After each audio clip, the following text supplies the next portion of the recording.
Friends, இன்னைக்கு என்ன mushroom gravy எப்படி செய்யுதுன்னு நான் சொல்ல போகிறேன். இது வந்து ஒரு அருமையான ஒரு ஹெல்த்தியான ஒரு வெஜிடபிள் சொல்லலாம் இது. இது வந்து நமக்கு ரொம்ப பெனிஃபிட்ஸ் இருக்குது இதில். இது வந்து கேன்சர் வராமல் தடுக்குது, போன்ஸ் நம்ம ஸ்ட்ராங் பண்ணுது, நம்ம ஸ்கின்க்கு ரொம்ப நல்ல ஹெல்த்தியானது. இது வந்து சுகர் லெவல் வந்து கண்ட்ரோல் பண்ணும், பிளட் சுகரும் தடுக்குது, இது லெவல் கண்ட்ரோலில் வைக்குது. இந்த மாதிரி நீங்கள் வாரத்துக்கு ஒரு தடவையாவது சாப்பிடுங்க. இது ரொம்ப நல்லது. பிள்ளைங்களுக்கு கொடுங்க, நீங்கள் செஞ்சு பாருங்கள். இதில் வந்து நீங்கள் சப்பாத்தி, பரோட்டா எது வேணாலும் நீங்கள் தொட்டு சாப்பிட்லாம்.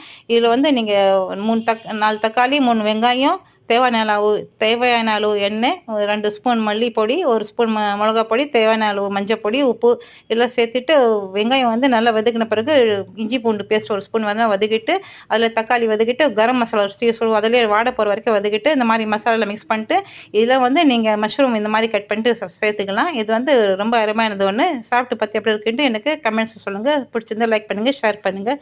தேங்க்யூ.